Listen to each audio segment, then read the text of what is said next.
Peace be with you. I just wanted to start this YouTube channel so I can read my book, and this is one of my favorite books, and I want people to know about it. So here we go. So Long and Thanks for All the Fish by Douglas Adams. It's the fourth book in the Hitchhiker's Galaxy trilogy. Trilogy. Prologue. Far out in the uncharted backwaters of the unfashionable end of the western spiral arm of the galaxy lies a small, unregarded yellow sun. Orbiting this at a distance of roughly 98 million miles is an utterly insignificant little blue-green planet whose ape-descendant life forms are so amazingly primitive that they still think digital watches are a pretty neat idea. This planet has, or rather, had a problem, which was this. Most of the people living on it were unhappy for pretty much of the time. Many solutions were suggested for this problem, but most of these were largely concerned with the movement of small green pieces of paper, which is odd because on the whole, it wasn't the small pieces of paper that were unhappy. And so the problem remained. Lots of people were mean, and most of them were miserable, even the ones with digital watches. Many were increasingly of the opinion that they'd all made a big mistake in coming down from the trees in the first place. And some said that even the trees had been a bad move and that no one should have left the oceans. And then, one Thursday, nearly 2,000 years after one man had been nailed to a tree for saying how great it would be to be nice to people for a change, a girl sitting on her own in a small cafe in Rickmansworth suddenly realized what it was that had been going wrong all this time, and she finally knew how the world could be made a good and happy place. This time, it would be right. It would work, and no one would have to get nailed to anything. Sadly, however, before she could get a phone to tell anybody about it, the Earth was unexpectedly demolished to make way for a new hyperspace bypass, and so the idea was lost, seemingly forever. This is her story. Chapter 1. That evening, it was dark early, which was normal for the time of year. It was cold and windy, which was normal. It started to rain, which was particularly normal. A spacecraft landed, which was not. There was nobody around to see it except for some spectacularly stupid quadrupeds who hadn't the faintest idea what to make of it, or whether they were meant to make anything of it, or eat it, or what. So they did what they did to everything, which was to run away from it and try to hide under each other, which never worked. It slipped down out of the clouds, seeming to be balanced on a single beam of light. From a distance, you would scarcely have noticed it through the lightning and the storm clouds, but seen from close up to it was strangely beautiful, a great craft of elegantly sculpted form, quite small. Of course, one never had the slightest notion of what size or shape different species are going to turn out to be, but if you were to take the findings of the latest mid-galactic census report as any kind of accurate guide to statistical averages, you would probably guess that the craft would hold about 6 people, and you would be right. You'd probably guess that anyway. The census report, like most surveys, had cost an awful lot of money and told nobody anything they didn't already know, except that every single person in the galaxy had 2.4 legs and owned a hyena. Since this was clearly not true, the whole thing eventually had to be scrapped. The craft slid quietly down through the rain. Its dim operating lights seemed to wrap it in tasteful rainbows. It hummed very quietly, a hum that became gradually louder and louder as it approached the ground, and which at an altitude of 6 inches became a heavy throb. At last it dropped and was quiet. A hatchway opened. A short flight of steps unfolded itself. A light appeared in the opening, a bright light streaming out into the wet night, and shadows moved within. A tall figure appeared in the light, looked around, flinched, and hurried down the steps, carrying a large shopping bag under his arm. He turned and gave a single abrupt wave back to the ship. Already the rain was streaming through his hair. "Thank you," he called out. "Thank you very—" He was interrupted by a sharp crack of thunder. He glanced up apprehensively, and in response to a sudden thought, started quickly to rummage through a large plastic shopping bag, which he now discovered had a hole at the bottom. It had large characters printed on the side which read, to anyone who could decipher the Centurion alphabet, "Duty-free Megamarket, Port Brasta, Alpha Centauri. Be like the 22nd elephant with the heated value in space. Bark." "Hold on," the figure called out of the ship. The steps, which had started to fold themselves back through the hatchway, stopped, were unfolded, and allowed him back in. He emerged again a few seconds later carrying a battered and threadbare towel, which he shoved into the bag. He waved again, hoisted the bag under his arm, and started to run for the shelter of some trees as, behind him, the spacecraft had already begun its ascent.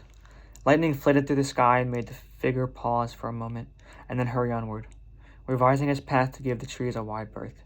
He moved swiftly across the ground, slipping here and there, hunching himself against the rain which was falling now, with ever-increasing concentration, as if being pulled from the sky. His feet sloshed through the mud. Thunder grumbled over the hills.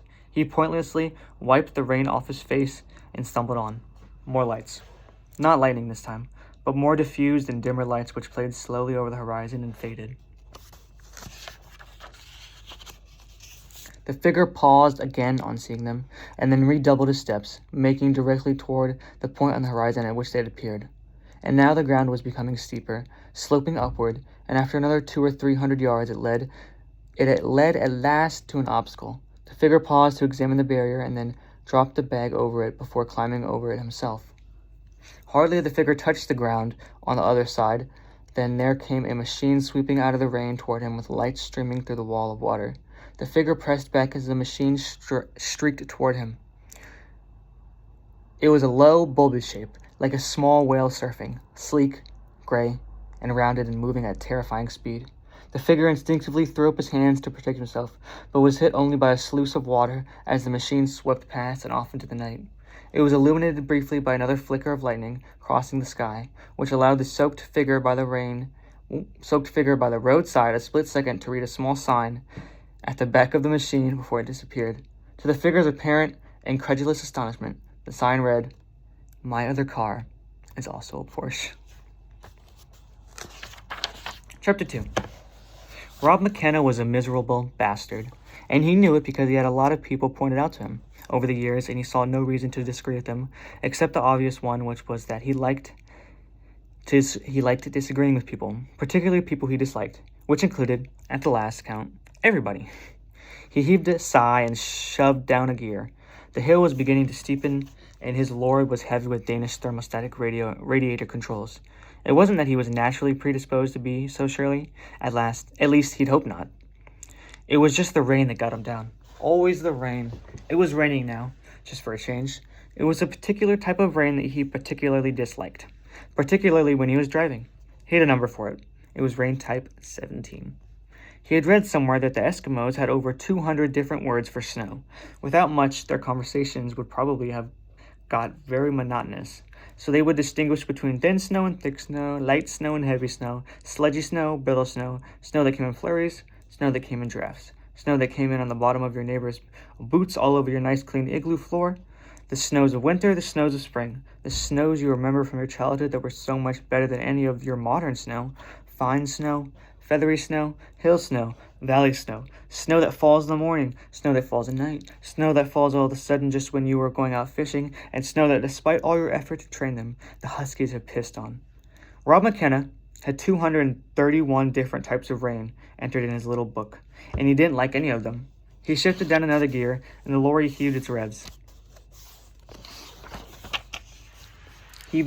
up. It grumbled in a comfortable sort of way about all the Danish thermostatic radiator controls it was carrying. Since he left Denmark the previous afternoon, he had been through type 33, light prickling drizzle, which made the road slippery, 39, heavy spotting, 47 to 51, vertical light drizzle through to sharply slanting light to moderate drizzle freshening, 87 and 88, two finely distinguished varieties of vertical torrential downpour, 100, post-downpour squalling cold. All the sea storm types between 192 and 213 at once, 123, 124, 126, and 127, mild and intermittent cold gusting, regular and syncopated cab drumming, 11, breezy droplets, and now his least favorite of all, 17. Rain type 17 was a dirty bladder battering against his windshield so hard that it didn't make much odds whether he had those wipers on or off. He tested this theory by turning them off briefly, but as it turned out, the visibility did get quite a lot worse. It just failed to get better again when he turned them back on. In fact, one of the wiper's blades began to flap off. Swish, swish, swish. Flop, swish, swish, flop, swish, swish, flop, swish, flop, swish, flop, flop, flop, scrap. He pounded his steering wheel, kicked the door, thumped his cassette player until it suddenly started playing Barry Manilow, thumbed it until it stopped again, and swore and swore and swore and swore and swore. It was at this very moment that his fury was peaking that there loomed swimmingly in his headlights, hardly visible through the bladder, a figure by the roadside. A poor, bedraggled figure, strangely attired, wetter than an otter in a washing machine, and hitching. Poor miserable sod, thought Rob McKenna to himself, realizing that here was somebody with a better right to feel hard done by than himself. Must be chilled to the bone. Stupid to be out hitching on a filthy night like this. All you get is cold, wet, and lorries driving through puddles at you. He shook his head grimly, heaved another sigh, gave the wheel a turn, and hit a large sheet of water to square on. See what I mean? He thought to himself as he plowed swiftly through it. You get some right bastards on the road. Splattered in his rearview mirror, a couple of seconds later was the reflection of the hitchhiker, drenched by the roadside. For a moment, he felt good about this. A moment or two later, he felt bad about feeling good about this. Then he felt good about feeling bad about feeling good about it, and, satisfied, drove on into the night. At least it made up for finally having been overtaken by that Porsche he had been diligently blocking for the last 20 miles. And as he drove on, the rain clouds dragged down the sky after him for though he did not know it, Rob McKenna was a rain god. All he knew was that his working days were miserable and he had a succession of lousy holidays. All the clouds knew was that they loved him and wanted to be near him and to cherish him and to water him. That is the end of chapter 2. We can do chapter 3. Chapter 3. The next 2 lorries were not driven by rain gods, but they did exactly the same thing. The figure trudged, or rather sloshed, onward till the hill resumed and the treacherous sheet of water was left behind. After a while the rain began to ease and the moon put in a brief appearance from behind the clouds. A Renault drove by, and its driver made frantic and complex signals to the trudging figure to indicate that normally he would have been delighted to give the figure a ride, only he couldn't this time because he wasn't going in the direction that the figure wanted to go, whatever direction that might be, and he was sure the figure would understand. He concluded the signaling with a cherry thumbs-up sign as if to say that he hoped the figure felt really fine about being cold and almost terminally wet, and he would catch him next time around. The figure trudged on. A Fiat passed and did exactly the same as the Renault. A Maxi passed on the other side of the road and flashed its lights at the slowly plodding figure, though whether this was meant to convey a hello or sorry, we're going the other way, or hey look, there's someone in the rain, what a jerk, was entirely unclear. A green strip across the top of the windshield indicated that whatever the message was, it came from Steve and Carola. The storm was now definitely abated, and what thunder there was now grumbled over more distant hills, like a man saying, and another thing, 20 minutes after admitting he'd lost the argument. The air was clear now, the night cold, sound traveled rather well. The lost figure, shivering desperately, presently reached the junction, where a side road turned off to the left. Opposite the turning stood a signpost, and this the figure suddenly hurried to and studied with feverish curiosity.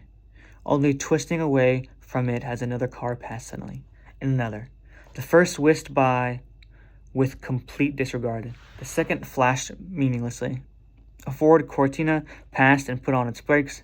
Lurching with surprise, the figure bundled his bags to his chest and hurried forward toward it, but at the last moment the Cortina spun its wheels in the wet and careened off up the road rather amusingly. The figure slowed to a stop and stood there, lost and dejected. As it chanced, the following day the driver of the Cortina went into the hospital to have his appendix out.